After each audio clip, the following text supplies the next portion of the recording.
Hello বন্ধুরা, আসসালামু আলাইকুম। তো ভাই ও বোনেরা, এখানে আমি 2 কেজি পরিমাণ বনলেস চিকেন নিয়েছি। এটা হলো লেগ বনলেস। তো এখন এটা আমি কাটবো। আর এই জিনিসটা দিয়ে আমরা অনেকগুলো আইটেম বানাই। তো আজকে আমি এটা রান্না করার রেসিপিটা দেখাবো আপনাদের। তো এখন কাটবো। কাটার জন্য প্রথমে একটি নাইফ নিলাম, নিয়ে এই যে বনলেস চিকেন একটু ছোট ছোট পিস করে কাটবো। তো কড়াইতে তেল দিয়ে দিলাম, এখানে আদা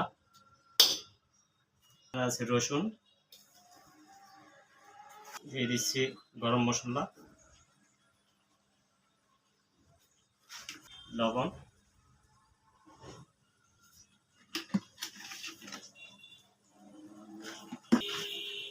ম্যাগি সস,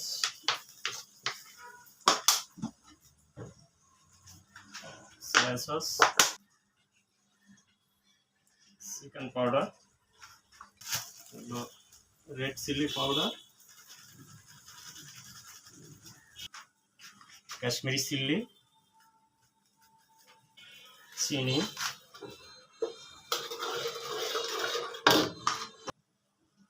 টমেটো সস,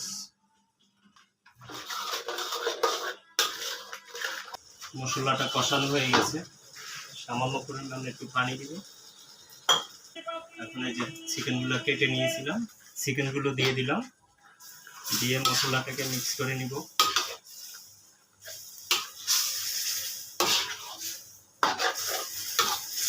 তো বন্ধুরা, এই চিকেনটা দিয়ে আমরা রেস্টুরেন্টের প্রায় অর্ধেকের বেশি আইটেম বানিয়ে থাকি। যেমন এটা দিয়ে mini burger, sub sandwich, shawarma, chicken salsa wrap, noodles, pasta, chow mein, তারপরে পিৎজা, মানে এই ধরনের বিভিন্ন আইটেমগুলো আমরা এই চিকেনটা দিয়ে বানিয়ে রাখি। তো এখানে আমি 2 কেজি পরিমাণ বনলেস কেটে এখন রান্না করে নিচ্ছি। তো সব মশলা মিক্স করে নিলাম, এখন কিছুক্ষণ রান্না করব।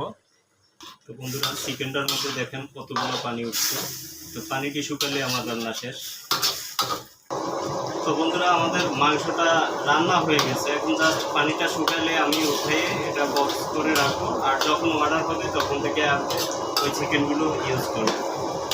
তো দেখলেন তো কি সুন্দরভাবে আমরা রান্না করে ফেললাম। আমাদের ভিডিওগুলো যদি ভালো